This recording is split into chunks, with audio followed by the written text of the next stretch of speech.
Hi, my name is Kelly McElligott, and here is a short tutorial on how to add a child in Koha. Hi, so this is a short tutorial on how to add a child to an adult patron in your Koha system. There are two ways to do that. You can create a new child by using the patron choice, coming to the patron, and then adding a new patron as a child. Or you could search an adult in your system and add the child that way. We're going to start off doing the second choice. We're going to search an adult and add the child that way, and then we'll do the other way. I'm going to go ahead and search this an adult.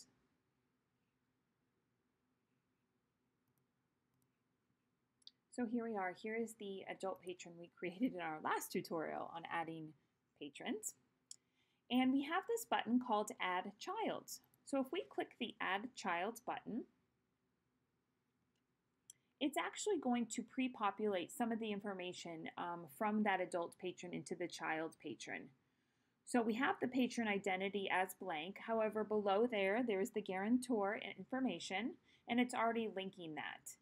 Its assumption is father. However, if this was not correct, you could go ahead and switch that. We're going to go ahead, once again, the red fields are for required. We're going to go ahead and add a child's name. Depending on how your library is set up, whether you need to add a date of birth to allow the child to be automatically turn into an adult with your Koha cron job. So I'm going to go ahead and add a patron date of birth. Go ahead and pick one. And that's going to tell me how old the child is. If the address was different from the guarantor, I could go ahead and switch that. If I wanted to add a different phone number or email, I could go ahead and do that. I also still have that alternative address and contact. And then we're down to our library management. So once again, this system is not set up to automatically create a card number. However, there is a system preference that allows you to auto-generate card numbers. This is not turned on, so my library purchased library cards to give to my patrons, so I would go ahead and scan the card now. If I did want to change the category at this point, I could go ahead and do that, but I'm going to keep a child. And if I wanted to change my library. Now the sort 1 and sort 2 are there for statistical purposes, and the contents of these are determined by your library. Then there's the library setup. My registration date is defaulted to the day that I created the patron, and then my expiry date would be depending on what my patron category is set up.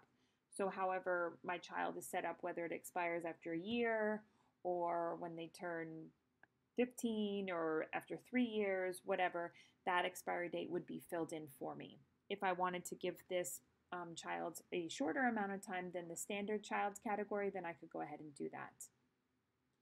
We have an OPAC note and we have a circulation note. This OPAC note is something that your patron would see once they logged into the OPAC, if you wanted to send them a message that way. The circulation note is something you wanted to pass on to staff members, whether they left their ID at the desk or they already got 2 cards sent out to them. You could go ahead and leave a message to the staff. Just be careful, you know which box you're putting into, because you could get a little confused and put the wrong note in the wrong box. The OPAC staff OPAC login. So this is where a username would be created plus a password. So our library does first name, last name.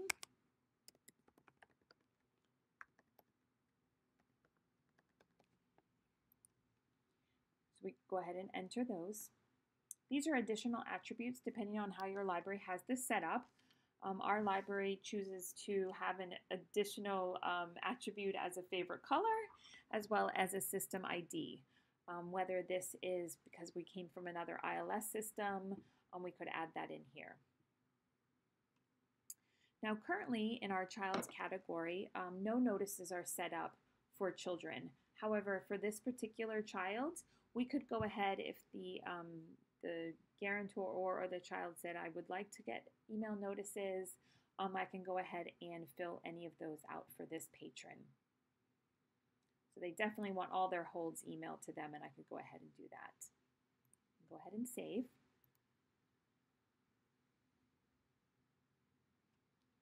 Now, once this child is set up, I can once again see the information I set up for them, their email, their phone number, and then I have this guarantor or. And this is a clickable link that will bring me to the guarantor or. So I'm going to go ahead and open that in a new tab so you can see. So as we go over to this other tab, I can go ahead and see that John's child is added there as well. So both the parent and child, guarantor or and guarantee have those links that can go back and forth to the accounts. Now the other way we can create a child is we can go ahead and go to our patron module again, and we're going to create a new patron, and I'm going to go ahead and choose child. And once again, the patron identity we can leave. Go down here, we can add a date of birth.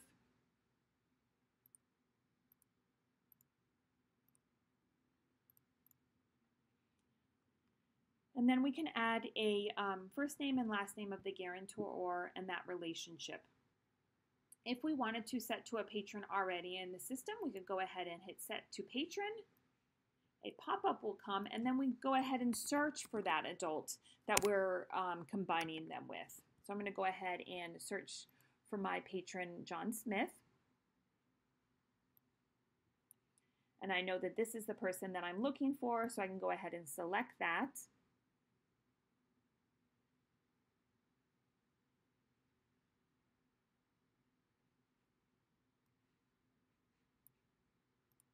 And now that information has been set. I'm going to set to patron.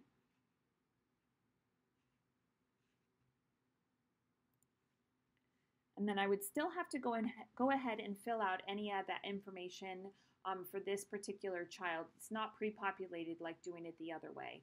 But once again, you could go ahead and add the information into the system.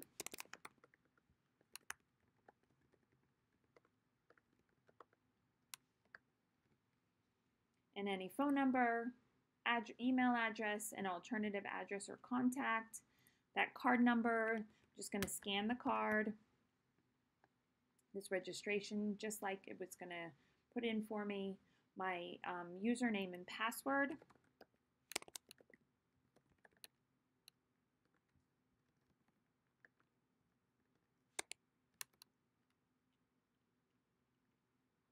And then I can go ahead and hit save. So here I have my other child I've created, and once again, that is connected to the John Smith account that's already set up. So we can go into the John Smith account now, though. We can see that he now has 2 guarantees attached to his account. So this is just a short tutorial to show you how to add child patrons to your Koha system.